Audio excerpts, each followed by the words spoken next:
All right, so first to show you Wacky Rig. Wacky rigging is going to be probably one of your top choices for ponds and fishing, finding bass. Bluegill and stuff won't eat this. It's too big for their mouth.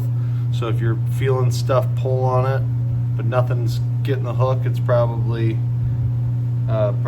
some bluegill. So easy. Tie this on, which I'll show you how to tie in a second. But once this is tied on, you can replace these anytime. So we'll tie this on, tie your hook on, and then you're literally just going to hook it right in the middle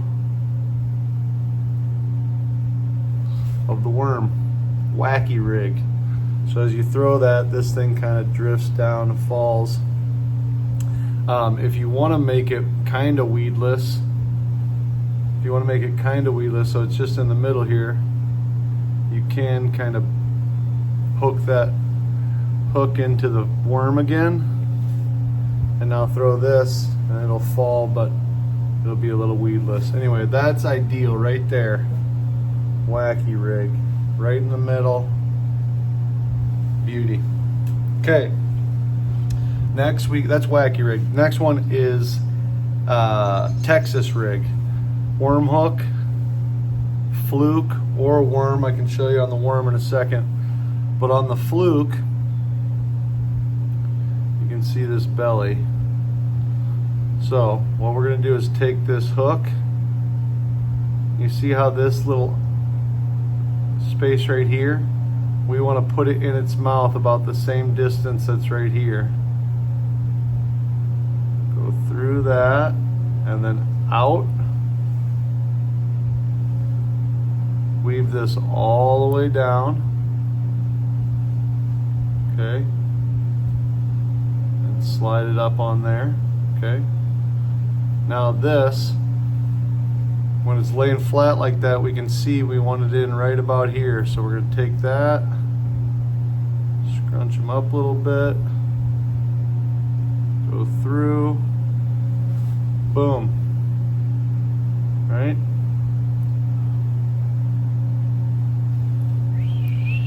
Crushes. You want to make this a little bit more weedless, you can just put that point in there a little bit, scrunch it up, put it down in there, weedless. Nice thing about this and the wacky worm, okay, you can tie these hooks on to your line and replace the bait, replace this plastic piece without having to retie the line. So if this worm gets all ripped up and ripped off, you can just put another worm on the hook. Same with this. This gets all torn up and ripped off and the hook's still tied up, you can put another one on there. Okay, next one.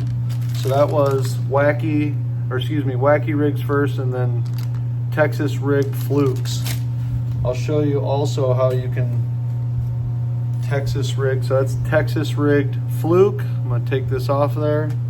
You can do the exact same thing on a worm. You just go down the head or wherever, slide it all the way up, see where it hangs. So right about here, go up and out, boom, you got a worm. Texas rig. Texas rigged and Wacky rigged are sweet. Next we got tube jigs. 1/8 ounce tube jigs with double dip tubes, watermelon orange color. That's fine, they're great. I'll show you without opening your stuff. I got my own. You got tube jig head and the tube. Tube is like got a hole. It's a tube, as you can imagine. Things can go up that little butt.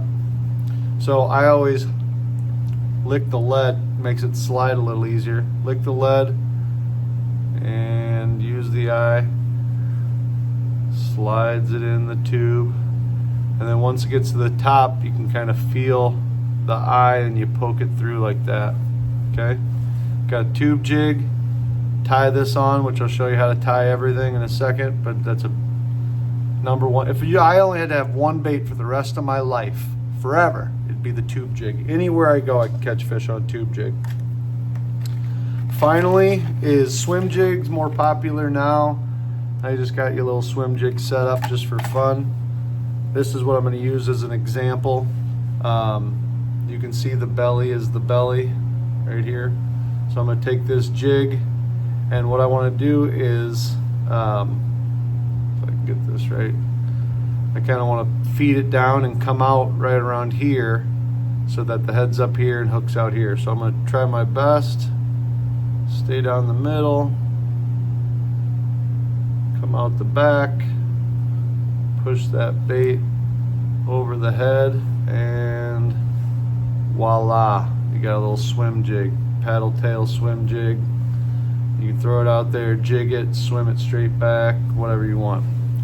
Swim jig and tube jig, if this gets all torn up, you have to tie a new one on or start over, right? Sometimes this will get, will pull out through there.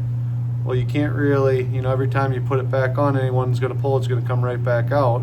So you have to cut it off, turn this around, maybe find a different area that didn't have that hole, maybe the opposite side, poke it through, and you can reuse it, obviously, but if it gets messed up, you got to retie. All right, so that's what you got. These all you tie on. I'm going to stop there and have a new video for how to tie the knot.